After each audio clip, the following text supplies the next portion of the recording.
Chuyện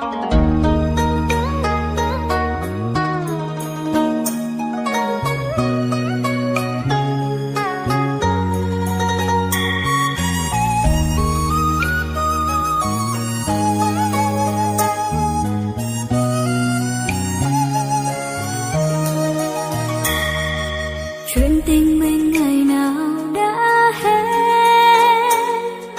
khi anh mang giấc mơ xa vời, để em cô đơn nỗi sầu nhìn yêu thương kia phai màu. Anh ra đi trái tim em mang buồn đau. Những lỗi lầm thuộc về quá khứ, anh xin em hãy quên đi để cho anh được quay lại, được yêu em bao tháng ngày, tay trong tay với nhau trên đoạn đường dài. Được yêu em là điều may mắn của anh xin em hãy cho anh cơ hội sửa sai. Dù rất muốn yêu anh thêm lần thứ hai, nhưng cảm giác con tim thật sự lo sợ. Hãy tin anh thêm một lần này nữa thôi, anh hứa sẽ yêu em không hề đổi thay. Lời hứa đó không cần anh phải hứa đâu, nếu có thế em mong anh hãy chứng minh. Vì yêu nên hôm nay anh đã biết lỗi.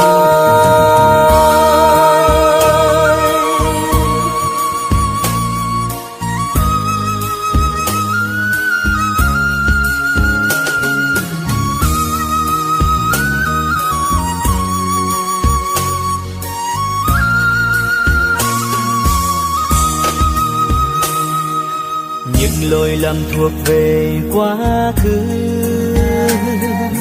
anh xin em hãy quên đi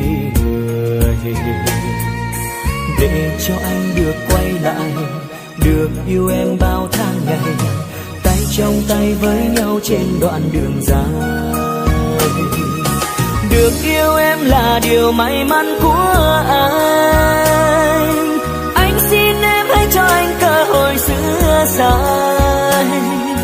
Dù rất muốn yêu anh thêm lần thứ hai, nhưng cảm giác con tim thật sự lo sợ. Hãy tin anh thêm một lần này nữa thôi, anh hứa sẽ yêu em không hề đổi thay. Lời hứa đó không cần anh phải hứa đâu, nếu có thế em mong anh hãy chứng minh. Vì yêu nên hôm nay anh đã biết lỗi, được yêu em là điều may mắn của anh xin em hãy cho anh cơ hội sửa sai. Dù rất muốn yêu anh thêm lần thứ hai, nhưng cảm giác con tim thật sự lo sợ. Hãy tin anh thêm một lần này nữa thôi, anh hứa sẽ yêu em không hề đổi thay. Lời hứa đó không cần anh phải hứa đâu, nếu có thế em mong anh hãy chứng minh.